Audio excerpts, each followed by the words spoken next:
Ah, tapi Pak Tenang aman kan Pak? Pak Tenang aman-aman lah, nggak boleh bertengkar,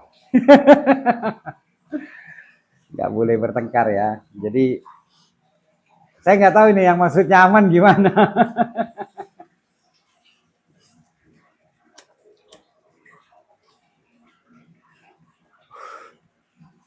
Sekaligus ini ingin mencoba kekuatan dari iPhone 15 Pro.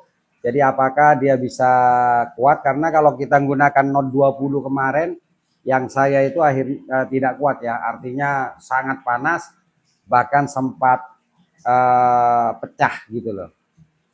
Begitu kawan. Pokok cek mele penguasa Pak, amburadul. Paslu, gitu loh. Masih apa ya, artinya ya jujur saja hingga saat sekarang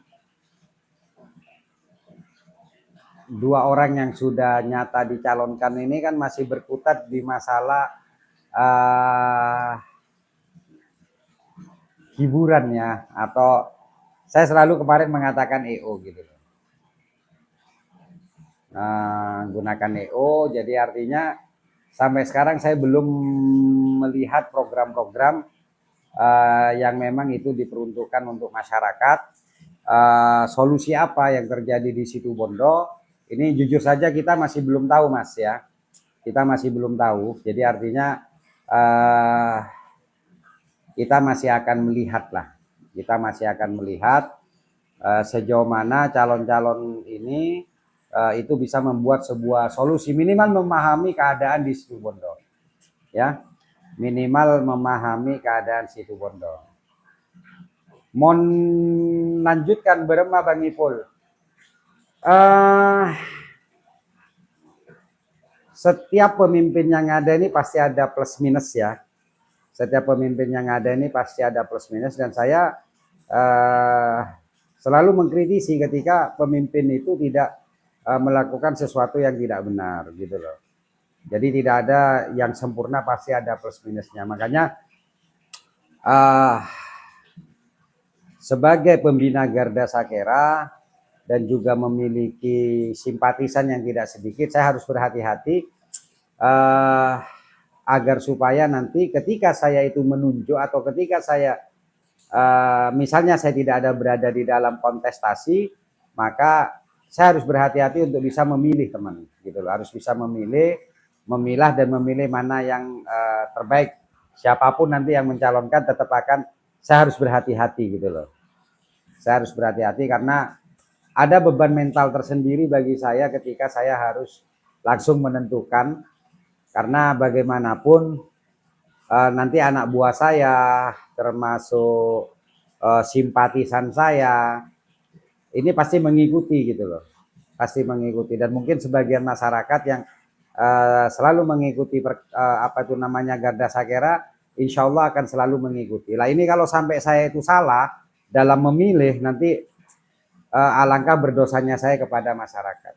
Sama ketika di 2019 saya menentukan pilihan kepada Bung Karna yaitu Perubahan, dan ketika Bung Karna itu tidak sesuai dengan komitmennya, banyak janji-janji yang tidak tertepati, maka saya ambil sikap gitu loh. Saya ambil sikap untuk saya keluar dari gerbongnya Bung Karna dan saya menjadi oposisi untuk menilai, melihat apakah kebijakan berikutnya itu menjadi baik. Dan alhamdulillah ketika saya mulai keluar, jadi di situ mungkin Bung Karna ini mulai berpikir ya, artinya Garda Sakera sudah di luar, jadi akhirnya saya amatin beberapa program juga sudah jalan. Ini yang saya maksud gitu loh. Jadi beban kawan, bukan hanya sekedar kita menentukan pilihan, apalagi seperti saya yang banyak memiliki pengikut. Sebisa mungkin saya berhati-hati gitu loh. Saya berhati-hati untuk menentukan sebuah pilihan. Makanya ikutin terus nanti kemana arah saya,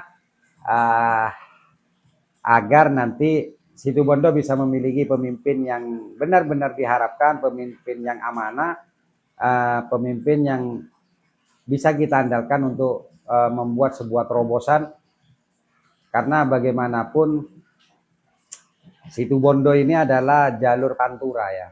Situbondo ini jalur pantura yang seharusnya dan punya kekayaan alam yang luar biasa. Jadi kita di sebelah utara kita itu berbatasan dengan laut, artinya sumber daya alam laut juga ada. Di selatan kita pegunungan, artinya antara laut dengan pertanian ini berimbang kawan.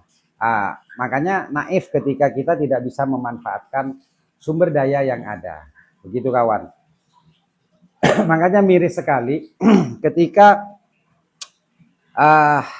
Situbondo tertinggal dari kota-kota yang notabene tidak terlalu memiliki kekayaan alam. Example saja kita berbicara terkait dengan UMR ya. UMR kita terendah. Padahal Bondowoso yang itu dulu dikatakan sebagai kota mati, sekarang lebih berkembang daripada Situbondo. Begitu. Burung Acalona Bang. Kemarin saya mendaftarkan kawan. Kemarin saya mendaftarkan diri. Namun kembali lagi saya ulang bahwa semua tergantung dari partai. Partai yang akan melihat apakah Bang Ipul ini memang layak untuk menjadi kandidat, untuk bertarung, untuk memperjuangkan visi misinya ataukah tidak. Jadi semua saya serahkan kepada partai. Tapi yang terpenting adalah, terpenting bagi saya adalah sebisa mungkin saya bisa berbuat. Sebisa mungkin saya tidak harus menunggu, saya harus menjadi pejabat. Tapi sebisa mungkin ini yang selalu kami lakukan, terutama Garda Sakera lakukan, itu untuk bisa menjadi bagian daripada masyarakat. Begitu kawan. Nyamana gor seanyar apa itu? Ngepes ya. Ngepas bi hukum. Bang. Selama itu masih belum ya, selama itu masih belum ada persetujuan dari Dewan, maka itu hanya sebuah wacana kawan. Jadi nggak bisa itu digugat atau nggak bisa itu dijadikan sebuah persoalan, karena belum ada peresmiannya atau belum ada persetujuan daripada Dewan. Itu hanya wacana kawan. Makanya saya tidak mau terjebak di dalam hal penamaan GOR, dan selama ini kan saya tidak pernah tahu kawan gitu loh. Tidak pernah membahas terkait dengan GOR tersebut. Wah, ini rencana saya hanya mau nyoba iPhone Pro 15 Pro sama Clipmic ini. Rupanya kok respon banyak ini ya. Terpaksa saya ini agak lama mungkin saya ini akan nanggapin dengan teman-teman ini ya. Jadi kembali lagi terkait dengan GOR teman-teman. Masyarakat Situbondo, kita jangan terjebak karena ini masih belum ditentukan atau diresmikan. Jika memang nanti ada penolakan di Dewan, maka GOR itu tidak akan tidak akan bisa ada gitu loh ya. Ngampok ngakopin, ayo di sini. Ini di studio Bang Ipul bicara ya.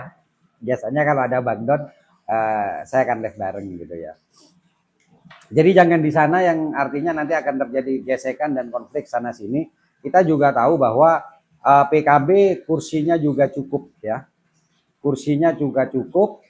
Saya pikir PKB memiliki kans untuk melakukan penolakan, karena jika itu nanti diresmikan atau disetujui oleh DPRD, maka kita tidak bisa menyalahkan begitu saja Bung Karna kawan. Karena bagaimanapun nama tersebut harus ada persetujuan dari DPRD. Gitu loh. Jadi jangan hanya Bung Karna saja yang dipersalahkan, tapi kita juga harus kontrol atau kita juga bisa meminta pertanggungjawaban daripada Dewan. Jadi ini yang saya maksud gitu loh. Tapi kalau misalnya Dewan itu tidak mau dengan alasan bahwa itu melanggar aturan, maka ya tidak akan pernah ada namanya GBK itu ya, Gelora Bung Karna itu ya. Jadi seperti itu kawan. Ya memang cukup aneh sih mungkin ya, terdengar bahkan mungkin di beberapa kota tetangga teman-teman saya juga sempat nelpon saya gitu ya, sempat nelpon, Bang kok bisa Situbondo membuat GOR itu menggunakan nama bupatinya, itu banyak pertanyaan-pertanyaan itu gitu loh. Ya saya bisa saja, apa yang tidak bisa oleh yang terjadi. Memang inilah Situbondo. Makanya selalu saya berusaha untuk mencerdaskan masyarakat agar masyarakat bisa memiliki logika berpikir gitu loh ya. Haji Randy ada daftar bupati ke partai Laban. Kayaknya enggak ya. Enggak tahu juga ya. Saya lama tidak berkomunikasi dengan Haji Randy, kawan. Saya lama tidak berkomunikasi gitu loh.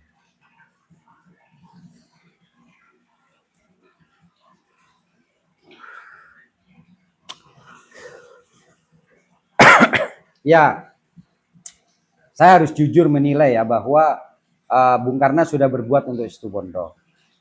Namun apa yang diperbuat oleh Bung Karno ini sesungguhnya lepas dari apa yang dijanjikan ketika kampanye ya kawan ya.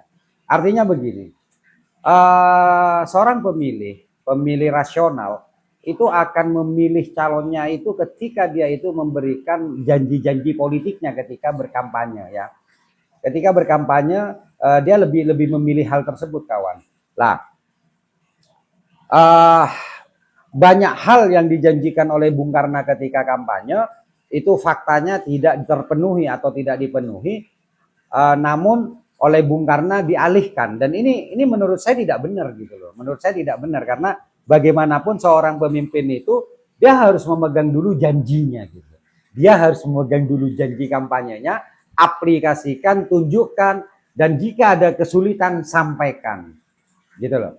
Bukan langsung dirubah. Example contoh ini ya, dimana kita tahu Bung Karno selalu menjanjikan bahwa ketika nanti jadi bupati pupuk akan mudah, pupuk akan murah, pupuk subsidi akan banyak, akan ditambah kuotanya dan yang lain-lain. Tapi fakta yang terjadi 3 tahun terakhir ini malah Bung Karno tidak pernah menyentuh namanya apa yang dijanjikan oleh Bung Karno sendiri. Tapi Bung Karno membuat sebuah kebijakan yaitu memberikan pupuk gratis. Yang ini bukan janji kampanye gitu loh. Ini bukan janji kampanye.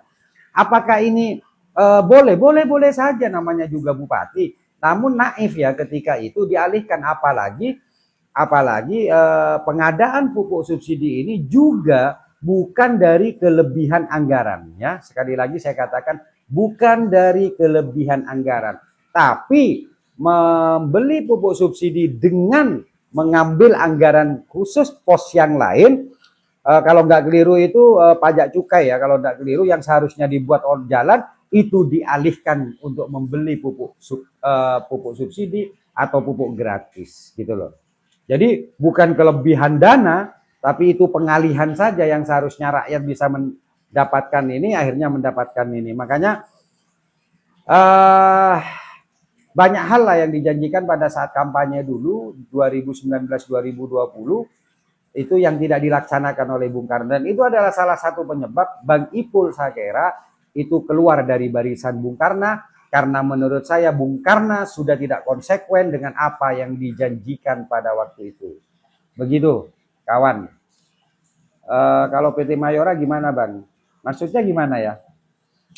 Jadi seperti itu kawan. Itu salah satunya pupuk. Yang kedua ada kontrak dengan honorer ya. Saya tidak bisa membayangkan jika pemerintah pusat tidak memiliki program ya. Kemungkinan besar honorer akan tetap menjadi honorer yang dia mendapatkan janji yang palsu lah kemarin gitu loh. Bahkan sangat naif sekali ketika ternyata pemerintahan ini tidak memaksimalkan kesempatan yang diberikan oleh pusat, dan itu sempat saya tegur. Artinya sempat saya sempat saya berikan masukan pada waktu itu, kenapa sih tidak dimanfaatkan gitu loh. Kenapa? Karena kebijakan pemerintahan pusat termasuk pengangkatan ASN, termasuk honorer itu tidak setiap tahun ada kawan. Lah itu aja yang saya sempat kemarin itu sempat sayangkan gitu loh.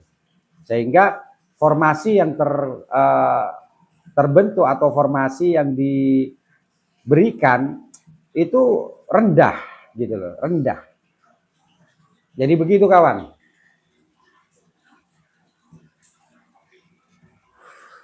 Dan lebih aneh lagi malah akan mengusulkan gitu loh. Jadi saya itu sesungguhnya simpel sih, saya itu cara mencari pemimpinnya. Sebisa mungkin saya simpel, artinya begini. Sesuatu hal yang dalam seorang pemimpin ini kan pandai analisa. Dia pasti memiliki knowledge yang lebih di atas rata-rata atau melebihi daripada rakyatnya gitu loh. Dia sudah tahu bahwa ini tidak mungkin gitu loh. Tapi jangan sampai memberikan janji-janji kosong kepada orang yang diajaknya. Contoh ya, ketika kita sedang euforia dalam Adipura, padahal Adipura ini adalah hal yang biasa untuk Situbondo, tapi ya saya hormatin saja. Bung Karno menjanjikan apa ini namanya, tenaga honor di DLH akan diajukan. Padahal ini nggak bisa gitu loh. Sudah nggak bisa karena ini tidak ada di aturan pemerintahan pusat gitu loh. Lah, itu yang sangat-sangat saya sesalkan. Kenapa sih memberikan pepesan kosong? Kenapa sih harus memberikan janji kosong kepada mereka? Gitu loh. Setidaknya naikkan aja lah insentif gitu loh. Kita akan berusaha untuk menaikkan insentif. Bagaimana caranya menaikkan insentif gitu loh ya? PAD naikkan gitu loh. Hal-hal yang berbau PAD yang selama ini masih belum tersentuh, naikkan. Bang, dari mana kita bisa mendapatkan PAD? Situbondo sangat kaya kawan, Situbondo sangat kaya. Kaya artinya begini, saya tidak mau mengulang Bu Jenny yang kemarin ya. Kita tahu bahwa di pesisir pantai kita itu banyak tambak. Gitu loh, banyak tambak. Ketika saya cek ke pemerintahan daerah, ternyata mereka tidak terlalu memberikan kontribusi kuat kepada PAD. Lah kenapa ini tidak dimaksimalkan gitu loh? Coba ini dimaksimalkan, waduh makasih ya sawerannya. Coba ini dimaksimalkan, insya Allah itu bisa. Kenapa? Karena PAD itu tuh fungsinya adalah menaikkan ya belanja daerah, belanja pegawai. Karena dengan menaikkan tersebut maka tenaga honorer akan terangkat gitu loh. Jangan membuat janji-janji palsu lah, maksud saya tuh miris gitu loh. Kadang-kadang kenapa sih orang yang tidak tahu justru dibodohin gitu loh. Kenapa orang yang masyarakat yang tidak tahu justru dikasih pepesan kosong. Ini mengerikan gitu loh menurut saya. Jujurlah sebagai pemimpin, cari solusi yang tepat. Jangan hanya memberikan fata morgana belaka. Gitu loh. Jangan memberikan fata morgana belakang. Misal ya, tentang pupuk. Saya selalu memberikan input kepada pemerintah. Gitu. Pupuk ini tergantung dari pemerintah pusat. Dengan melakukan pengajuan dari daerah kepada PI, kepada Pupuk Indonesia. Gitu. Tapi itu kuota sudah ditentukan di pusat. Saya selalu bilang kepada Bung Karno, kepada orang-orangnya Bung Karno, bahkan kemarin saya juga turun. Hal yang pertama harus dilakukan, itu bukan kuotanya dulu kawan. Bukan kuota gitu. Karena kalau kuota kita menunggu pemberian pusat. Tapi hal pertama yang harus bisa kita lakukan, dan ini bisa dilakukan oleh seorang pemimpin, apa? Sistemnya, pengawasannya itu jaga. Gitu. Sistemnya, pengawasannya itu jaga. Sehingga tidak lagi terjadi apa yang kemarin saya ungkap di Desa Campuan, yang mana ternyata ketua kelompoknya yang bermain. Masyarakat yang mendapatkan RDKK, yang masyarakat petani yang seharusnya mendapatkan pupuk, tidak mendapatkan pupuk gitu loh. Lah, kenapa ini terjadi? Karena ada faktor pembiaran dari pemerintah, tidak memperbaiki sistemnya. Saya selalu katakan seperti itu. Berapa ratus ton pun yang akan diturunkan di Situbondo, tapi kalau maling-malingnya itu tidak ada pengawasan, maling-malingnya tidak ada sebuah sanksi, maka percayalah, itu akan nguap kawan. Gitu loh.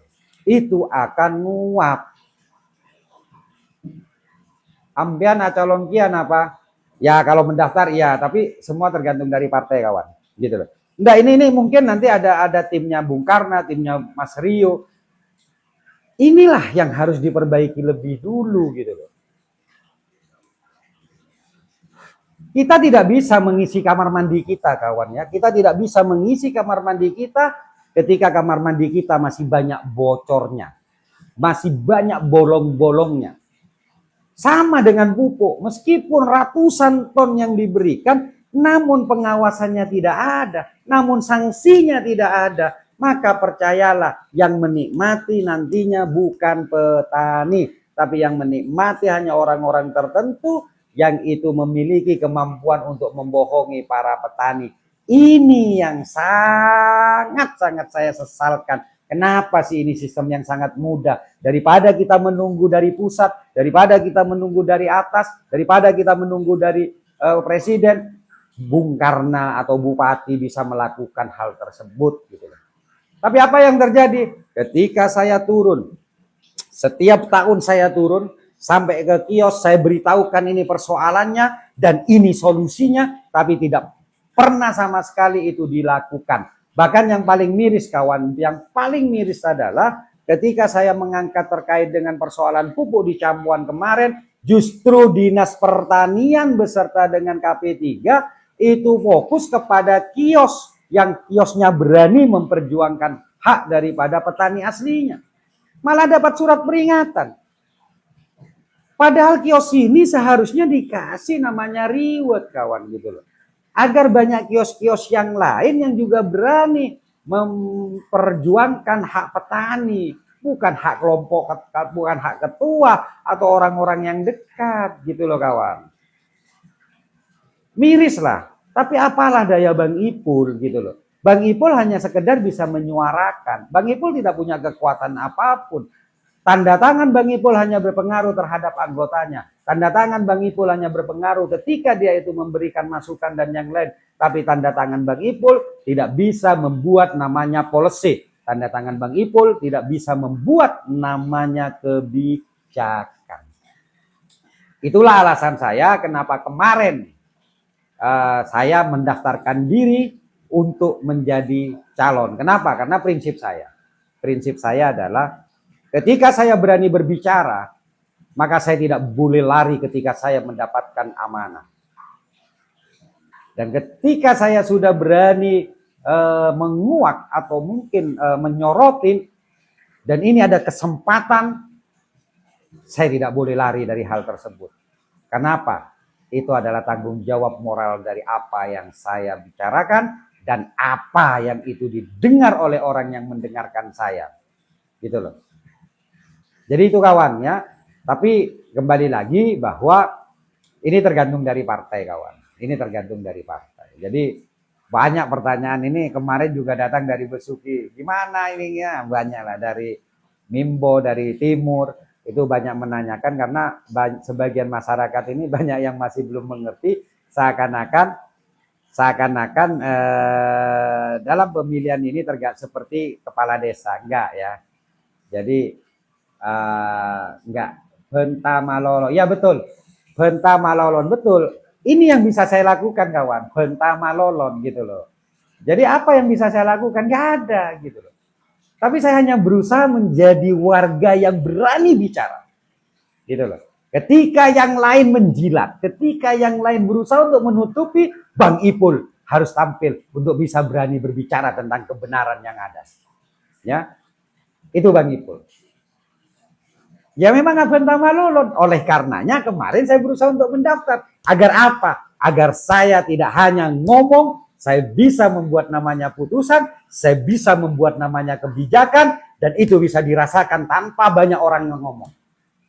Kenapa banyak orang yang ngomong? Karena kebijakannya itu sangat-sangat tidak dirasakan oleh masyarakat. Begitu kawan ya. Gak apa-apa. Biasa, masyarakat biasa. Ya memang bisanya ngomong kawan. Gitu loh.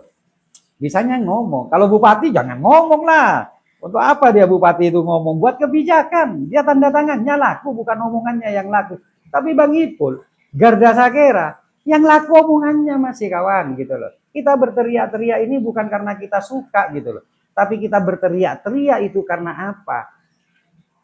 Karena banyak masyarakat yang tidak berani menyuarakan kebenaran itu. Gitu loh. Bahkan petani yang jadi korban pun takut untuk menyuarakan. Maka kami berusaha menjadikan bumper untuk mereka, menjadikan corong untuk mereka, kami dengarkan, saya dengarkan keluhan mereka, dan saya sampaikan kepada pemerintah. Begitu kawan. Bukan takut Bang. Ya saya nggak tahu ya, artinya saya bicara dengan orang-orang yang saya hadapin ya. Jadi banyak petani-petani yang datang kepada saya bicara, ayo bersuara kamu, saya akan mendampingi. Mereka banyak yang tidak berani kawan. Takut tidak dapat jatah lagi, takut ini. Kenapa? Karena Bang Ipul bukan pemerintah gitu loh. Begitu kawan. Politik sekarang seperti lingkaran setan. Politik itu sama dengan pisau kawan. Ada yang orang mengatakan politik itu kotor. Menurut saya enggak. Politik itu sama dengan pisau. Tergantung siapa pisau itu menggunakannya. Kalau pisau itu digunakan oleh orang yang benar, insya Allah, ya, izin follow, siap. Insya Allah, ya, insya Allah politik itu akan dibawa pada kebenaran. Tapi ketika politik itu dipakai atau oleh orang-orang yang tidak benar, maka ketidakbenaran yang akan dirasakan oleh masyarakat. Jadi jangan pernah apatis dengan politik kawan gitu loh. Jangan pernah apatis dengan politik. Jadi artinya politik itu sama lah dengan pisau, tergantung kita yang menggunakannya. Makanya begini kawan. Ini mungkin support saja ya atau motivasi saja. Banyak orang mengeluh ketika kejahatan itu terjadi di mana-mana. Banyak orang mengeluh ketika penipuan terjadi di mana-mana. Banyak orang mengeluh ketika pejabat publik melakukan pembodohan kepada masyarakat, melakukan korupsi dana negara, banyak yang mengeluh. Gitu loh. Banyak yang menyalahkan. Tapi bagi saya lebih suka introspeksi diri. Saya berpikir kejahatan itu terjadi karena kita memberikan ruang dan tempat kepada orang-orang yang tidak baik untuk berkuasa. Gitu loh. Dan diamnya orang-orang baik. Makanya selalu saya katakan, ayo orang yang memiliki jiwa yang betul-betul tulus, betul-betul tidak memiliki keinginan hanya untuk kepentingan sendiri, ayo muncul kawan. Ayo berjuang kawan, gitu loh. Yang tidak harus seperti Bang Ipul ya, yang yang suka komentar, yang suka bagikan. Jika itu baik gitu loh. Kita jangan diam. Terlebih lagi kita memunafikin hati kita. Ya. Terlebih lagi kita memunafikin hati kita, yang benar dipoles seakan-akan tidak benar, demikian pula yang tidak benar diperindah seakan-akan itu benar. Itu lebih parah lagi, lebih baik diam saja. Nggak ada masalah. Karena tidak sedikit ketika Garda Sakera pun itu bergerak, ketika kita membantu masyarakat, ada aja orang-orang itu yang justru seakan-akan masyarakat itu yang salah. Contoh begini, ketika Garda Sakera memperjuangkan hak agar Bupati Situbondo itu membuka lowongan pekerjaan formil ya, ada juga warga itu yang mengatakan, siapa bilang di Situbondo tidak ada pekerjaan? Kalau memang mau dia bisa kerja di sawah, nyangkul, dia bisa jadi nelayan. Saya tuh bingung gitu. Itu adalah pekerjaan non formil kawan, non formal. Pemerintah memiliki kewajiban untuk menjadi leader agar rakyat Situbondo mendapatkan pekerjaan formal. Apa pekerjaan formal itu? Pekerjaan formal itu di mana ijazah kalian, di mana pendidikan kalian itu dinilai kawan. Tapi kalau kalian itu hanya diarahkan untuk, mohon izin ya, mohon maaf ya, ke nelayan jadi mancing di sana, nggak perlu bawa ijazah, itu nggak perlu, dan itu tergantung pada dirinya. Terus peran pemerintah di mana gitu loh? Pemerintah di mana? Investor datang kemudian keluar lagi, tidak mau. Jadi pemerintah memiliki kewajiban untuk menyiapkan ini kawan. Tapi yang terjadi enggak, banyak masyarakat justru yang berpikir bahwa ya kita Situbondo ini masyarakatnya banyak malas-malas. Saya tidak setuju. Siapa bilang masyarakat Situbondo malas-malas? Saya tidak setuju. Kita karena kita tidak punya kesempatan saja gitu. Tidak ada kesempatan saja. Saya ambilkan contoh. Saya manajer HRD ya. Ketika saya buka lowongan pekerjaan, banyak orang yang akan bekerja. Kalau masyarakat dicap malas, mereka nggak akan ada lamaran kerja, kawan. Gitu. Nggak ada lamaran kerja gitu.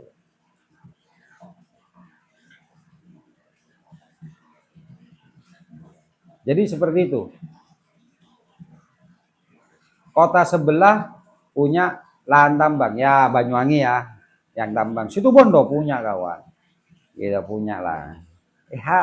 Penataannya saja, kawan. Penataannya saja.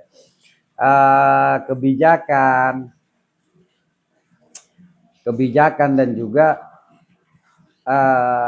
apa ya,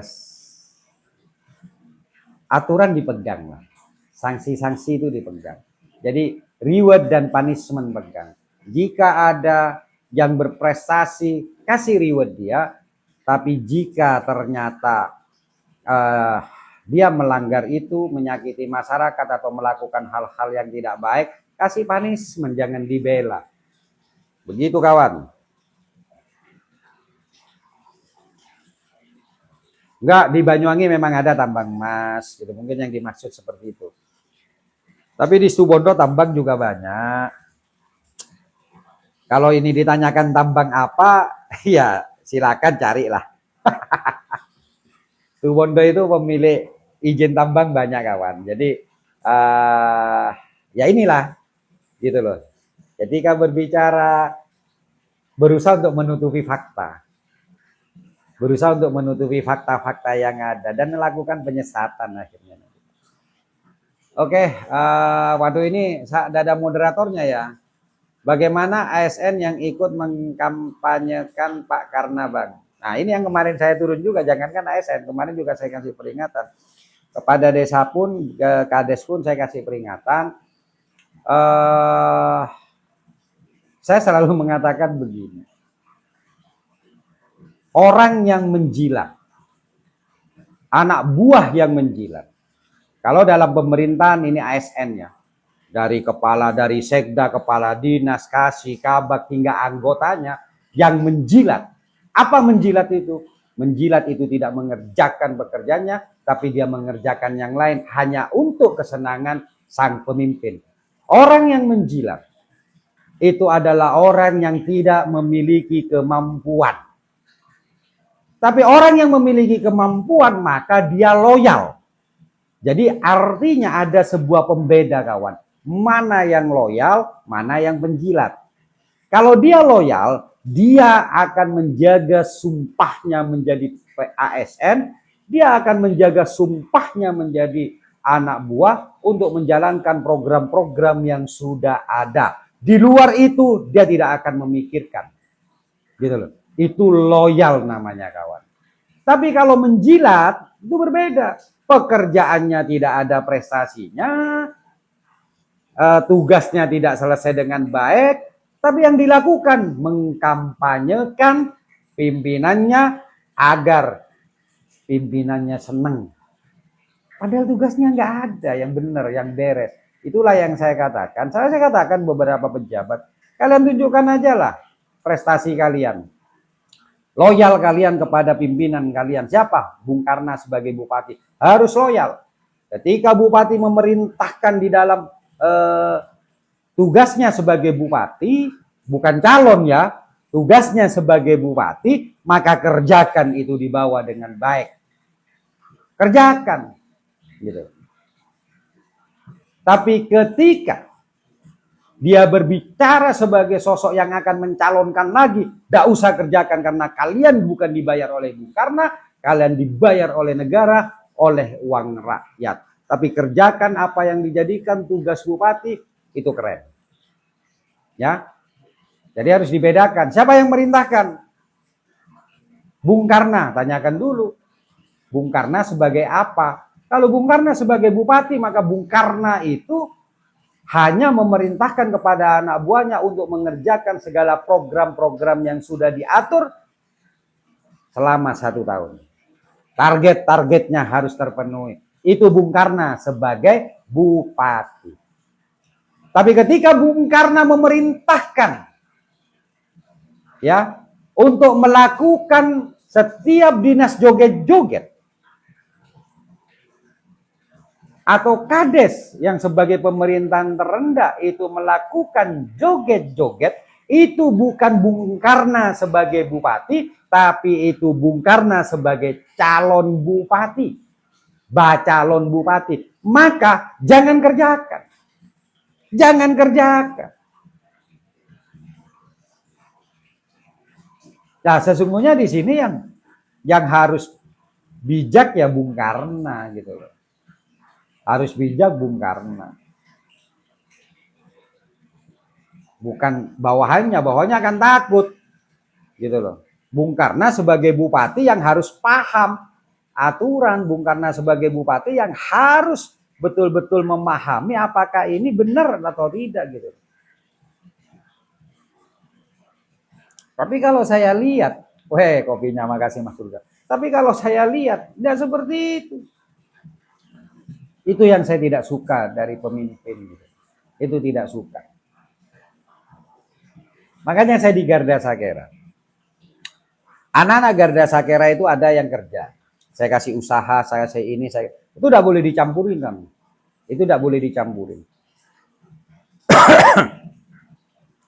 Ketika saya sebagai Garda Sakera ada giat. Ya, ketika saya ada Garda Sakera ada giat. Dan mereka anak buah saya itu dia ada tugas dalam pekerjaannya atau kepentingan keluarganya, maka ketika dia memaksakan diri untuk melakukan giat di Garda Sakera, itu pasti saya marahin. Pasti saya marahin. Kamu udah usah ikut. Karena apa? Ada tugas lain yang lebih penting, apalagi terkait dengan masalah keluarga, misalnya anak sakit atau apapun, jangan kamu itu ngikut giat Garda Sakera, tapi kamu harus ikut di sini. Sama ketika ada beberapa anak buah saya yang kerja dari perusahaan, ketika perusahaan melarang dia berorganisasi, maka saya lakukan berhenti jadi Garda Sakera, kamu fokus dengan pekerjaan kamu. Karena apa? Karena keluargamu lebih membutuhkan pekerjaan itu, yaitu untuk penghidupannya. Keluar kamu dari Garda Sakera. Tapi jiwa pemangkar tanamkan pada diri kamu, karena jiwa pemangkar ini bagaimana kita bisa menolak namanya sesuatu hal yang tidak baik. Harus seperti itu jadi pemimpin gitu loh. Bukan memaksakan diri. Gak nurut dipindah, gak nurut dipecat. Aduh, susah itu namanya gitu loh.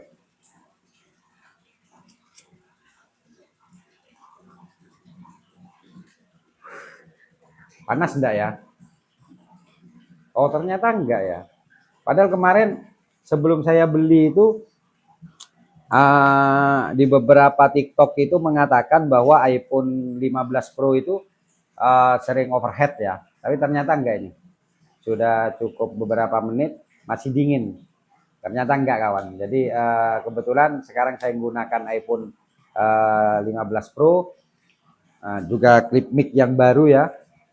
Mic yang baru, jadi mudah-mudahan ini bisa lebih jernih didengar dan lebih padang ya.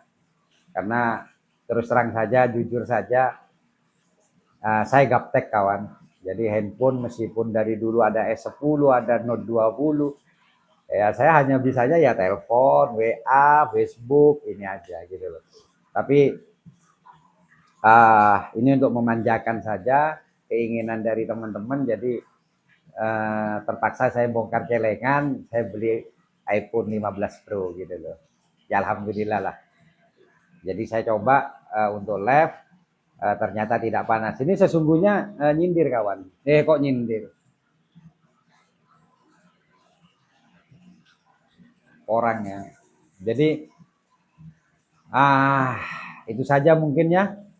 Besok lah nanti kalau mau berbicara atau ada yang mau naik nggak apa-apa, kita sharing-sharing lah, kita ngobrol-ngobrol lah. Ini sesungguhnya tadi saya hanya ngetes gitu, tapi alhamdulillah terima kasih untuk teman-teman beberapa hampir 5 bulan ya saya tidak live, alhamdulillah masih ada yang ingat dengan akun Bang Ipul Sakera gitu ya.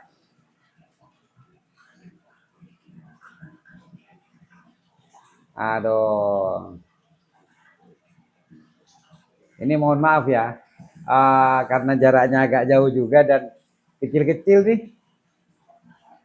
Saya tidak pakai kacamata jadi untuk tulis. Makanya kalau ada moderator enak kawan. Jadi nanti moderator yang membacakan gitu loh. Jadi bukan berarti saya tidak mau membaca dari teman-teman. Saya memang kebetulan Pro Max 15 Pro ini kecil ya. Besarnya sama dengan yang dipegang Nyonya itu 13. Sama S10 ini hampir sama. Jadi tulisannya kecil-kecil dan saya tidak mampu untuk membacanya kawan. Tetap semangat, dan insya Allah Bang Ipul akan terus berjuang semampu Bang Ipul, terkait dengan apakah Bang Ipul akan maju atau tidak itu tergantung daripada partai ya. Yang penting sebisa mungkin saya akan bergerak kawan. Jika masyarakat membutuhkan ya saya akan turun seperti kemarin di Campuan, Mimbo. Jadi tetap kita lakukan karena saya tidak mau apa yang saya miliki hanya saya nikmati sendiri. Apa yang ilmu yang saya punya itu hanya untuk saya. Demikian pula harta, karena saya selalu mencari sebuah kepuasan.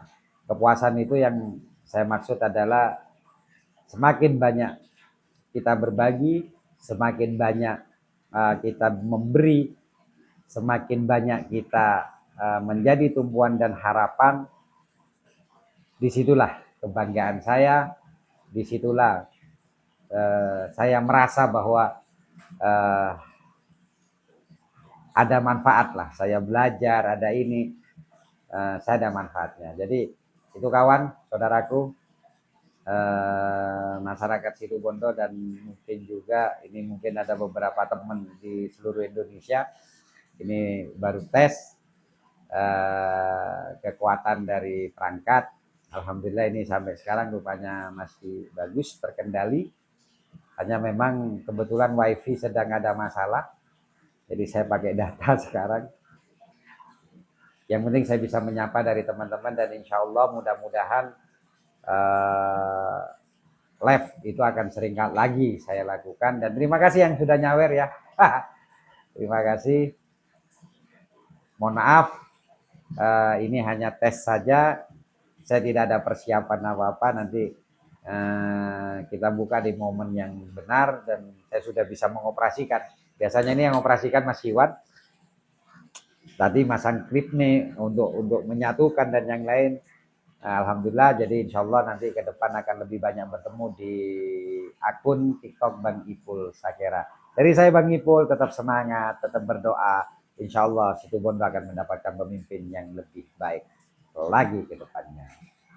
Akhirul kalam, assalamualaikum warahmatullahi wabarakatuh. Salam memangkar, bumbung Garda Sakera.